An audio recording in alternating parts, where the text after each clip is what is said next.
2012 में medical science की field में एक ऐसा आविष्कार हुआ जो कि सदियों से चली आ रही डार्विन की एवोल्यूशन की थ्योरी पर रोक लगा सकता है। एक ऐसा आविष्कार जो सब जानवरों की नहीं बल्कि सब इंसानों की भी बेसिक प्रोग्रामिंग को चेंज कर सकता है। एक ऐसा आविष्कार जो कि इंसानों की हर बीमारी को जड़ से खत्म कर सकता है और शायद इंसानों को भी।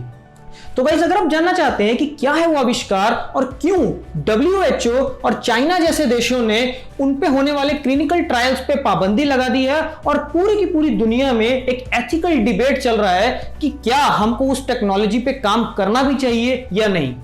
तो welcome to Vincy Scientech and I am your host Jaideep Singh. Let's start the learning. 1987 में एक साइंटिस्ट बैक्टीरिया और वायरस के इम्यून सिस्टम को स्टडी कर रहा था, यानी कि कैसे बैक्टीरिया और वायरस का इम्यून सिस्टम आपस में एक दूसरे से लड़ता है। उसी स्टडी के दौरान एक्सीडेंटली एक टेक्नोलॉजी का जन्म हुआ जिसको बोला गया द क्रिस्पर। 2012 में इसी टेक्नोलॉजी को साइंटिस्टों ने हार्नेस किया और एक Cas9 प्रोटीन के साथ मिक्स करके एक ऐसी टेक्नोलॉजी बनाई जो कि इंसानों में डीएनए को चेंज करने की कैपेबिलिटी रखती थी। यानी कि डीएनए में जितनी भी फेरबदल इस टेक्नोलॉजी से की जा सकती थी वो आज तक एवोल्यूशन के टाइम से लेकर अभी तक कभी भी पॉसिबल नहीं हुआ था। हो सकता है कि हम एवोल्यूशन की पूरी हिस्ट्री को ही इस क्रिस्पर से चेंज करके रखते हैं। और कैसे ये काम करती है, इसके लिए हमको ह्यूमन बायोलॉजी के सबसे बेसिक एलिमेंट पे जाना होगा, that is called the DNA.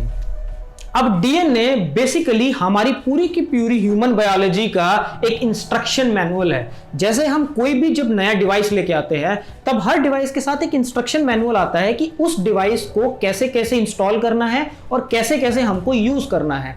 वही सेम चीज ह्यूमन बायोलॉजी में डीएनए में मौजूद रहती है। यानी कि डीएनए में वो सारी इंफॉर्मेशन है कि जिससे आज हमारा शरीर बना है और जिससे क्या इफेक्ट आने पे हमारा शरीर क्या प्रोड्यूस करेगा।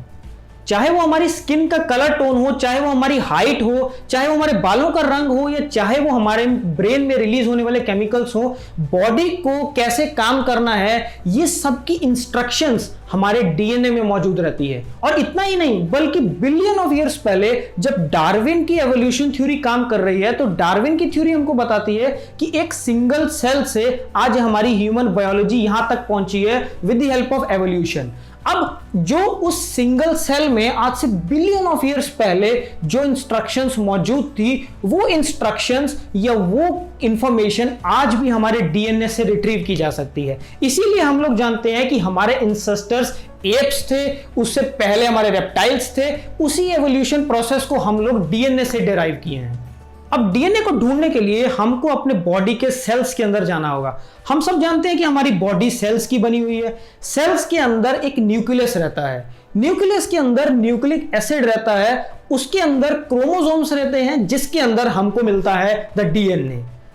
अब अगर आप डीएनए को देखोगे तो डीएनए के डबल हेलिकल शेप में होता है।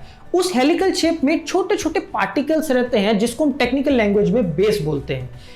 यही पार्टिकल्स में हमारी सारी की सारी इंफॉर्मेशन स्टोर होती है। एक न्यूक्लियस के अंदर, एक क्रोमोसोम के अंदर जो डीएनए प्रेजेंट होता है उसका लेंथ होता है 1.8 मीटर्स और हमारी पूरी की पूरी बॉडी में 10 ट्रिलियन सेल से ज्यादा सेल्स होते हैं। तो अगर पूरे के पूरे डीएनए को बिछा दिया जाए तो वो हमारी पूरी की पूरी ह्यूमन बायोलॉजी की इंफॉर्मेशन को कंटेन करता है। जैसे कि एक हार्ड डिस्क हमारे डाटा को स्टोर करती है। एक हार्ड डिस्क में हम, छोटी सी हार्ड डिस्क में हम टेराबाइट्स ऑफ इंफॉर्मेशन को स्टोर कर सकते हैं। उसी तरह से हमारे डीएनए में हम हमारी पूरी की पूरी बायोलॉजी को स्टोर कर सकते हैं। अब जो क्रिस्पर टेक्नोलॉजी है वो उसी डीएनए की इंफॉर्मेशन में हेरफेर करती है। अब 1997 में जब वो साइंटिस्ट बैक्टीरिया और वायरस का इम्यूनिटी को स्टडी कर रहा था तब उसने देखा कि वायरस जो है बैक्टीरिया से ज्यादा स्ट्रांग है। क्यों? क्योंकि वायरस बैक्टीरिया की बॉडी पे आके बैक्टीरिया में एक इंफेक्शियस केमिकल को इंजेक्ट करता है जिसका डीएनए बैक्टीरिया के डीएनए के साथ मिलकर बैक्टीरिया के डीएनए को डिस्ट्रॉय कर देता है। बट बैक्टीरिया में एक ऐसी इम्यूनिटी पाएगी जो वायरस के द्वारा छोड़ी गई इंफेक्शन से लड़ सकती थी। अब बैक्टीरिया के अंदर होता क्या था कि जैसे ही वायरस अपना डीएनए छोड़ता था बैक्टीरिया के डीएनए के साथ मिलने के लिए, तब बैक्टीरिया की इम्यूनिटी उस पूरी की पूरी बॉडी के डीएनए में से उस इंफेक्शियस डीएनए को ढूंढ के बाहर निकालती थी और डीएनए से उसको काट के बाहर निकाल देती थी, जिसकी वजह से बैक्टीरिया में इंफेक्शन नहीं आता था। इतना ही नहीं बल्कि बैक्टीरिया का डीएनए उस वायरस की इंफॉर्मेशन को स्टोर कर लेता था ताकि इन फ्यूचर अगर वही वायरस दोबारा से उस बैक्टीरिया में अटैक करेगा तो तुरंत उसका इम्यून सिस्टम उस डीएनए की सैंपल को बैक्टीरिया से बाहर निकाल देगा और बैक्टीरिया को जिंदा रखेगा। इसी प्रिंसिपल को 2012 में साइंटिस्टों ने ह्यूमंस पे यूज करने के लिए एक Cas9 प्रोटीन का यूज किया। अब इस पूरी की पूरी क्रिस्पर टेक्नोलॉजी को समझने के लिए हम एक सिंपल सी उदाहरण लेते हैं। मान लीजिए कि जो हमारा डीएनए है वो एक कंप्यूटर का सॉफ्टवेयर है और जो Cas9 और क्रिस्पर टेक्नोलॉजी है वो एक एंटीवायरस की तरह है। अब जैसे ही हमारे कंप्यूटर में किसी भी तरह का वायरस आता है तब हम एंटीवायरस से स्कैन मारते हैं। स्कैन मारने के दौरान क्या होता है, वो पूरे के पूरे हमारे सॉफ्टवेयर के डेटा में से अगर उसमें कोई वायरस प्रेजेंट है या किसी भी तरह का बग या इम्परफेक्शन प्रेजेंट है तो वो उसको बाहर निकाल देता है हमारी फाइल को बिना कोई नुकसान पहुंचाए बिना। यही सेम काम क्रिस्पर टेक्नोलॉजी करती है।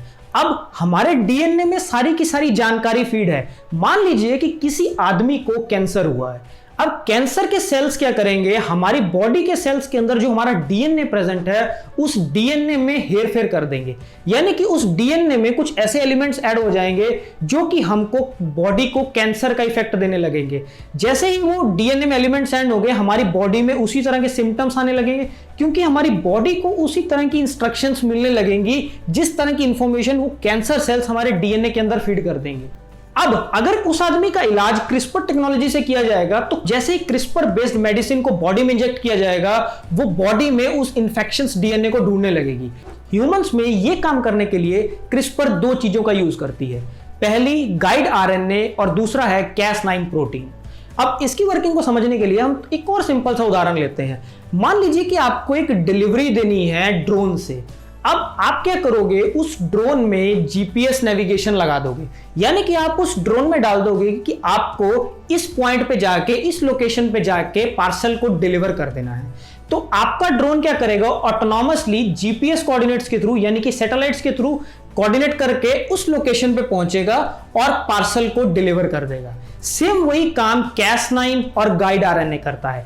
गाइड आरएनए आपके जीपीएस की तरह काम करता है। जैसे ही आपकी बॉडी में वो मेडिसिन के रूप में इंजेक्ट होता है वो बॉडी में ढूंढने लगेगा उन लोकेशंस में जहां आपके डीएनए में फेरबदल हुआ है, यानी कि किसी बीमारी के कारण। मान लीजिए अगर हम कैंसर की एग्जांपल लेते हैं तो कैंसर के सेल्स जैसे ही हमारे डीएनए में चेंज करेंगे तो वो गाइड आरएनए उन चेंजेस को ढूंढने लगेगा कि कहां पे डीएनए में फेरबदल किया गया है। जैसे ही वो उसको ढूंढ लेगा उस समय दूसरा एलिमेंट रोल प्ले करेगा Cas9 प्रोटीन। अब Cas9 प्रोटीन एक सीजर की तरह काम करेगा। जैसे ही गाइड आरएनए आपके डीएनए में इंफेक्शन को ढूंढ लेगा वो Cas9 प्रोटीन उस इंफेक्शियस डीएनए के पोर्शन को डीएनए से निकाल देगा और आपके डीएनए को दोबारा से जोड़ देगा।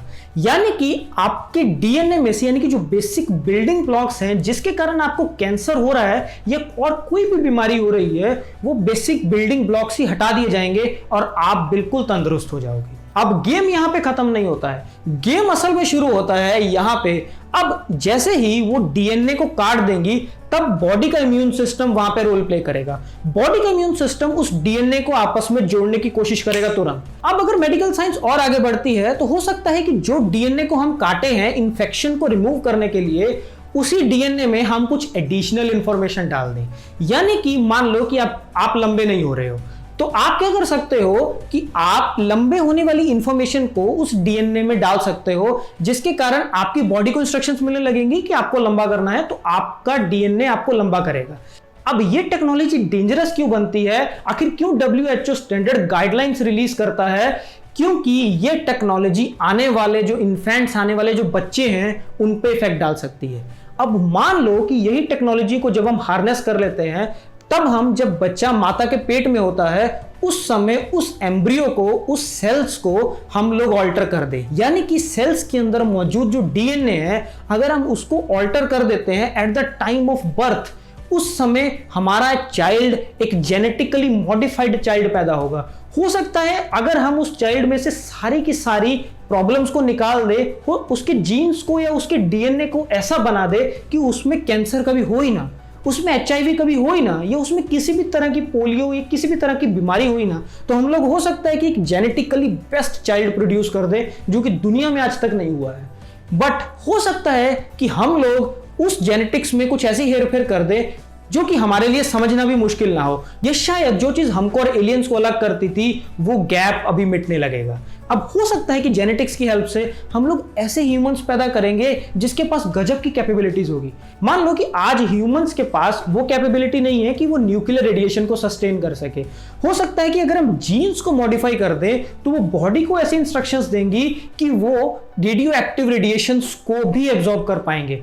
जैसे कि हम लोग नए ह्यूमंस बना देंगे, हम लोग एक उस लेवल पे पहुंच जाएंगे जहां पे ये डिफाइन करना मुश्किल होगा कि इंसान को भगवान ने बनाया है या इंसान ने खुद बनाया है। तो गाइस, अगर आप सोच रहे होंगे कि अगर ये टेक्नोलॉजी इतनी दमदार है तो आखिरकार ये प्रैक्टिकली यूज क्यों नहीं हो रही है, क्योंकि हमारे जितने भी ऑर्गेनाइजेशंस है, चाहे वो वर्ल्ड हेल्थ ऑर्गेनाइजेशन हो, यूनाइटेड स्टेट्स की गवर्नमेंट हो या चाइना की गवर्नमेंट हो, सब गवर्नमेंट्स ने इस पे अभी एथिकली बैन लगाया हुआ है। क्योंकि हम लोग जेनेटिक्स की फील्ड को जान तो रहे हैं बट हम लोग उसको पूरी तरह से नहीं जानते हैं।